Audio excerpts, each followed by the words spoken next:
Everyone talks about London like its one city, but right through its heart runs a river dividing more than just geography. For centuries, it symbolized the split, north and south, two sides of the same story, told differently. I've always felt it, that strange shift when you cross the river. It's not something you can trace on a map, but it's there. The people feel different, the pace, and even the air itself. Some say there's no difference at all. It's made up. It's definitely made up. 100%. 100%. Others swear by it. North and South London are very, very different places. So yeah, obviously South with the ghetto, let's be real. Definitely a difference. It feels a bit different. Yeah, it feels a bit different. Yeah. This is Lewisham. Today I'm crossing the Thames to see for myself, to find out if the divide is still real, or if London has changed more than we realize.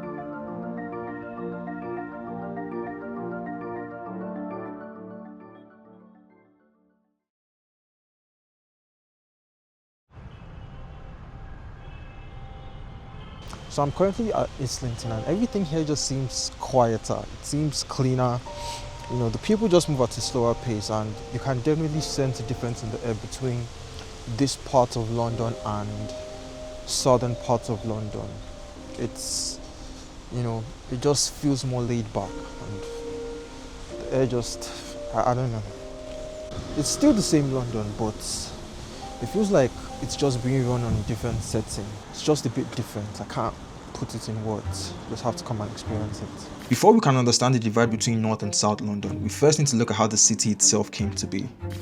Like many ancient cities, London was founded by the Romans in 43 AD. Because the southern bank of the River Thames was marshy and unsuitable for building, the Romans chose to settle on the northern bank instead, calling it Londinium, what we now know as the City of London.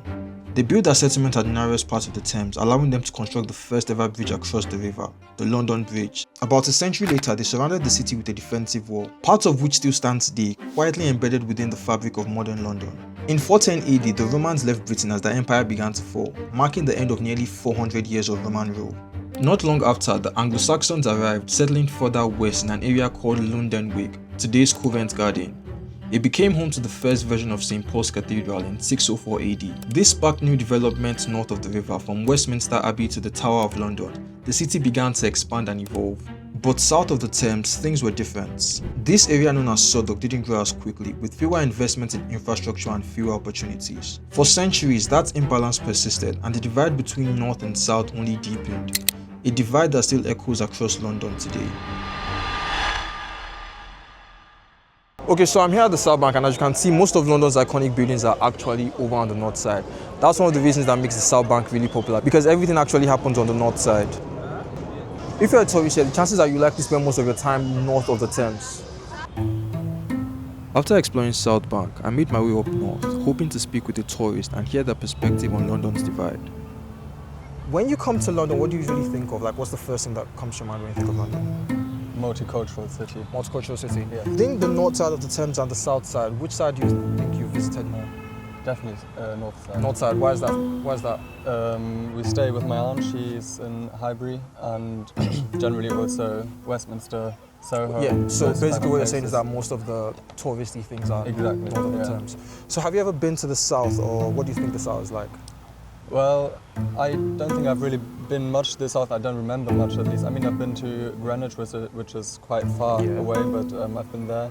I mean, I know Brixton is in the south. Yeah. And Have you been there? I don't think I have. Okay. I've tried to avoid it, I guess. It's quite. It has a bad name, really. What's your general perception of South London?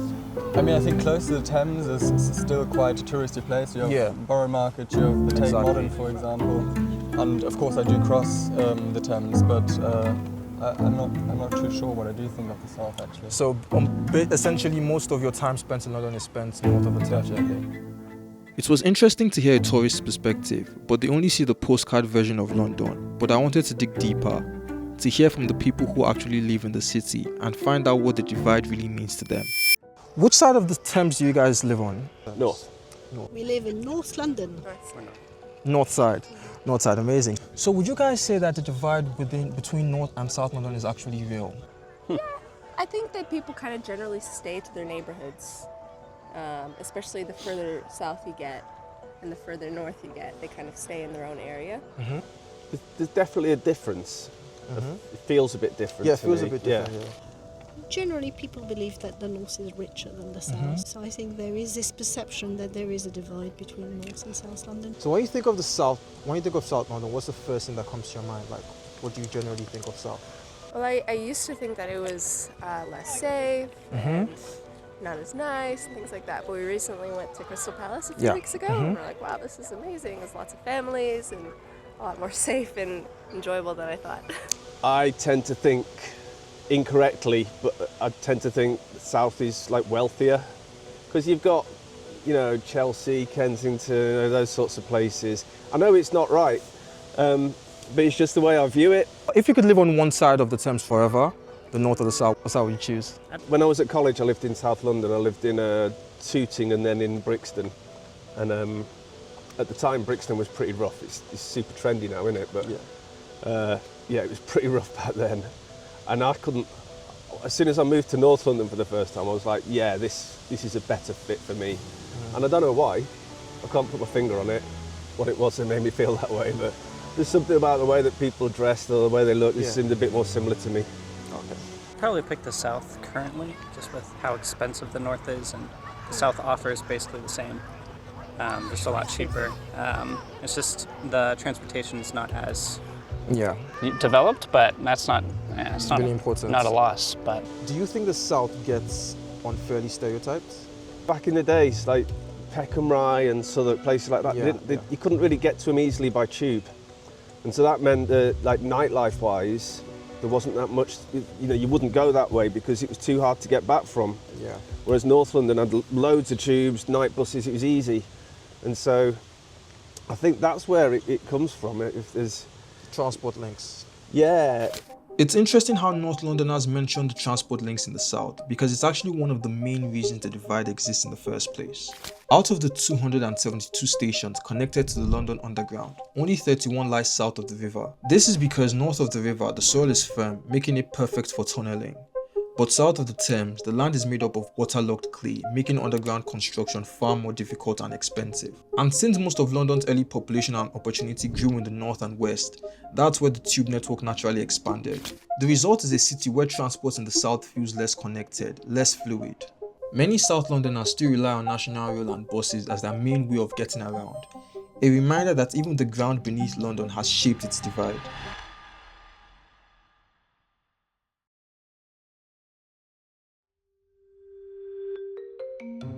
So which side of the Thames do you guys live on, north or south? Southeast. Okay, I just want to say I'm from South London. Follow me on TikTok and Instagram. Yeah, go on. Yeah, because I got to plug myself first. Yeah, you should. Yeah, follow me, especially if you're a mother and you're looking for places to go, days out in London. Let's go. Get a load of this guy. I'm from Southeast. Southeast, yeah. Up southeast. Yes. Would you say there's a divide between North London and South London? I don't know much about it. I know I've been living in southeast, in Peckham. Yes. Since 1992. Okay. I moved to my present property that I bought. Yeah. I had a right to buy the property after doing the examination. I finished my ACCA in 1994 at the age of 30. Okay. I'm the best in Britain in ACCA, Chartered Certified Accountant. I got decision at Oxford University, Slough. When I feel so when you think of North London, what do you think of? Like, what's the first thing that comes to mind? I wish I know. I don't know. I don't know much about. I'm always. So you basically know about the south. You don't really know a lot about the north. I know about southeast. Okay, just southeast. When I was born in Glasgow. Yeah. That was 21st of May 1964. Because Islington, Angel, absolutely beautiful. But I left Glasgow for Nigeria at 3 months old. Okay. I came back to Great Britain after my national diploma in accountancy. I came out with decision. So would you say that there's a divide between North and South London, or like is it just made up? North and South London are very, very different places. So yeah, obviously South with the ghetto, let's be real. I finished my national diploma in accountancy at the age of 24. Yeah. Worked for 2 years. Okay. and came to Great Britain in 1990. Like Southeast, especially. We're in Peckham right now. Hi. This is the ghetto. When I think of North, I think of the lovely places of North. I've never been to the North ghetto, so I've only been to nice places of North. So yeah, I see the divide in that sense. Finished my public chartered accountant in 1995. Decision the best in Britain. Wow. You don't want to hear the rest. Then in 1996. So that was Peckham, and let's just say it definitely didn't disappoint. It captured the energy and unpredictability of the South, but I wanted more insight into the story, so I headed to Lewisham, one of South London's most infamous boroughs, hoping to gain a more grounded perspective. So I'm currently at Lewisham, and as you can see, there's a stark difference between this part of London and up north. Right, it's a bit more rugged. The people here don't smile. They're not as friendly as the people up north. Even when I was looking for interviews, everybody here was like really guarded. People are more skeptical of you. It just seems a bit more uneasy. Like people here are not as free flowing as people up north, and that's one of the cultural divides that exist between the north and the south. Do you think there's a divide in London between the north and the south? Like, what do you think of the divide? Yeah, I think so. I think for South London, sorry to use this word, like they are more like I would say street guys and like hustlers. Let me say hustlers, yeah. So that's what I feel, because I've lived in like South in the 3 years, so I think like this part of like London have like the hustlers and stuff, and the northern parts, they're just like this type of like old white type of people that are like maybe they've like lived here for long and they're just like retired and just like chilling in their home and stuff. Do you think South London gets unfairly stereotyped? I think so, because for example, Peckham and areas like Peckham, and I was in some part of Lewisham and Catford. Peckham before, like back in the days, Peckham used to like have this like a lot of whites are like there. So I don't know what really happened. Like the blacks just like came in there and there. So what my uncle said was, he said the whites had to like move away. I don't know why, because the blacks are like too much there and they have to move away and go to like some other part of like London, and they just left it to the blacks. So you would say there's a stark difference between North London and South London? There is. So the divide is. Yeah. So the divide is actually real. Yeah. Yes. Oh, sorry. Yeah. This is Lewisham.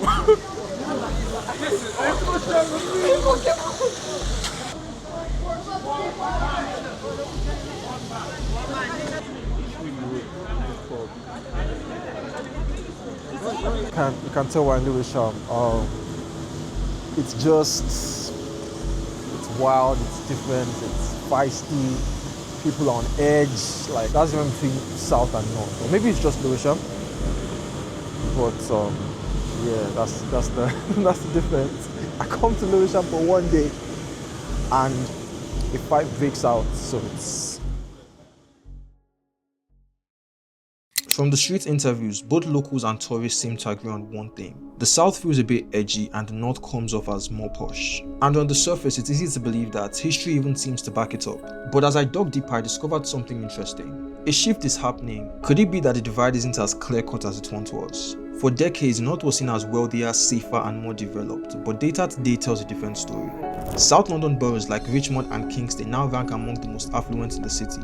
Meanwhile, parts of the north, areas like Barking and Dagenham, Haringey and Brent still face pockets of deprivation. Even crime rates and life expectancy can change drastically from one postcode to another.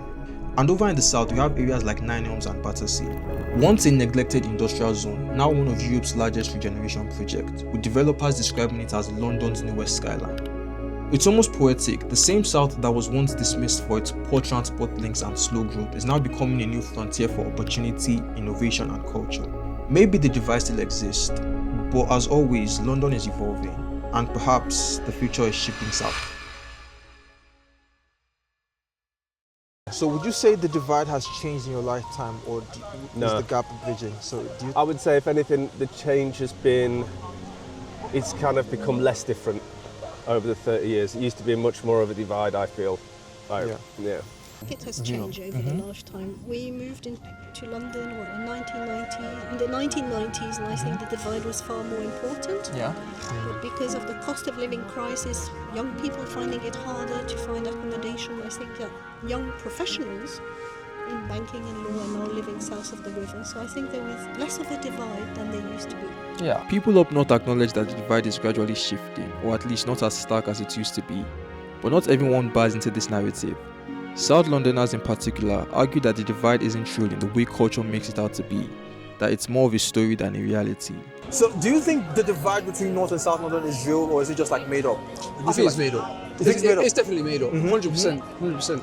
So you think that? Like, bro, like it's the same with East, West, North, South. Like, it's all London. It's just London, bro. It's just London. I think people put these bad stereotypes on the ends, bro, but it's like, bro, it's just the ends, isn't it? Bro, you get it in every city.